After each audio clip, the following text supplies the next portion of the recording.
Imagine a coastline where the air smells sweet with cloves and cinnamon, and boats called dhows glide across the blue waters of the Indian Ocean.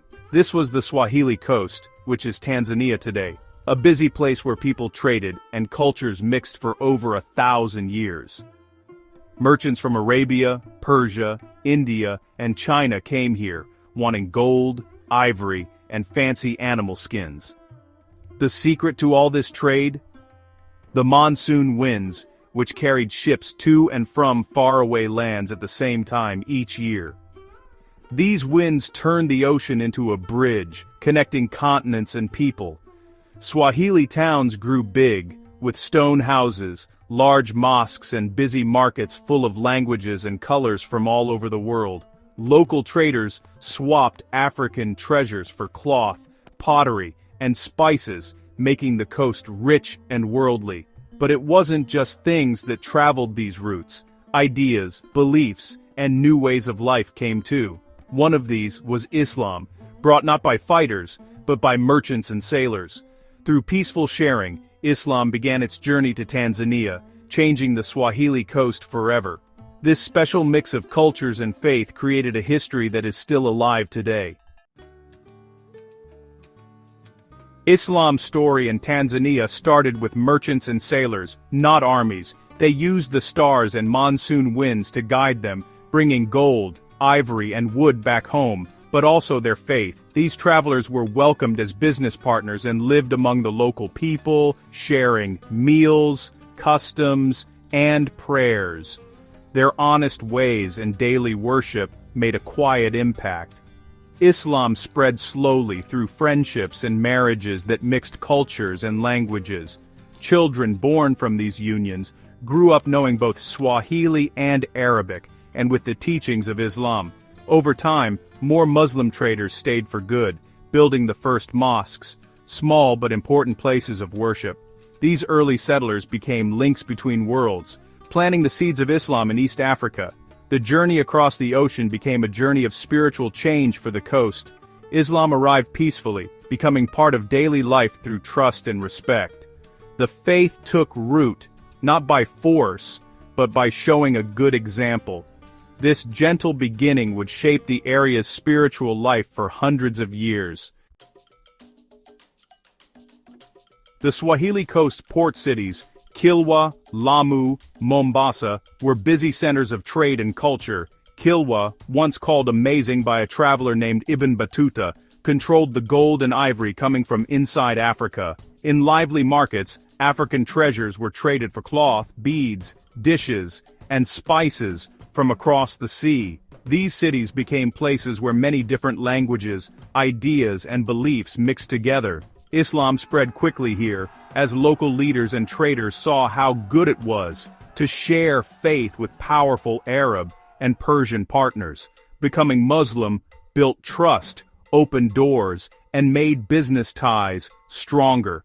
When leaders changed their faith, communities often followed, making Islam a part of everyday life.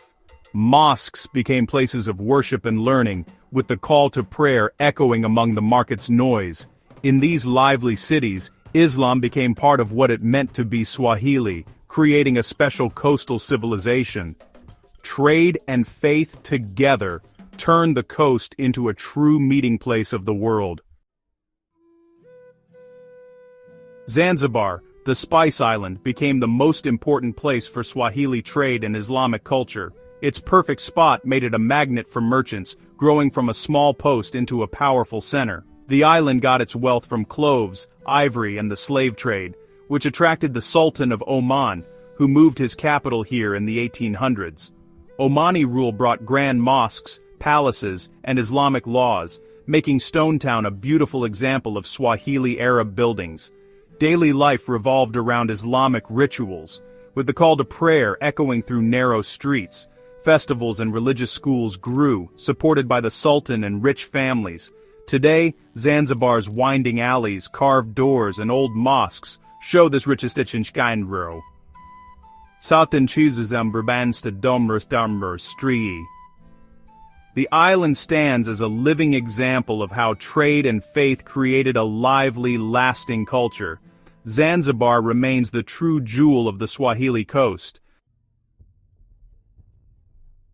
Islam's spread in Tanzania was helped by knowledge just as much as by trade. Scholars traveled across the ocean, respected for their wisdom in faith, law, and language. They patiently taught, answering questions and guiding communities in the rules of Islam. Madrasas, schools where the Quran is taught, sprang up next to mosques, where children learned to read, write, and say the Quran.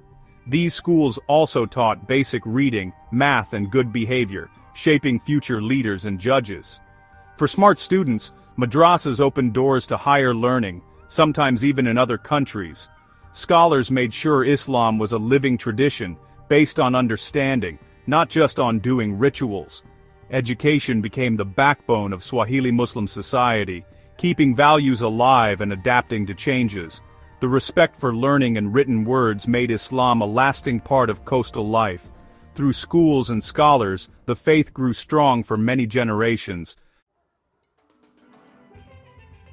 Islam didn't get rid of local traditions, it mixed with them, creating Swahili culture. The word Swahili itself comes from Arabic, meaning coast, showing this mix. Kiswahili, the language, combines African grammar with Arabic words, especially for trade and religion. Swahili buildings mix local materials with Islamic designs, thick stone walls, open courtyards, and carved doors. Art, music, and celebrations like weddings mix Islamic rituals with African customs, creating special traditions. Even clothes like the kanga have Swahili sayings that come from both cultures. This blend made Swahili culture strong, proudly African and Muslim. Today, Islam is still a strong part of Tanzania, especially along the Swahili Coast and Zanzibar. Old and new mosques shape city views, and the call to prayer still marks daily life. Madrasas and Islamic centers continue to teach faith and values to new generations. Festivals like Eid and Maulid bring communities together to celebrate, pray, and give to charity. The history of peaceful sharing and mixing cultures can be seen in language, buildings, and daily customs. From the old ruins of Kilwa to Zanzibar's busy streets, Islam's journey has created a strong, lasting community. This living history shapes what Tanzania is, weaving faith and culture into the country's very being. The story of Islam on the Swahili Coast is one of connection, strength, and lasting beauty.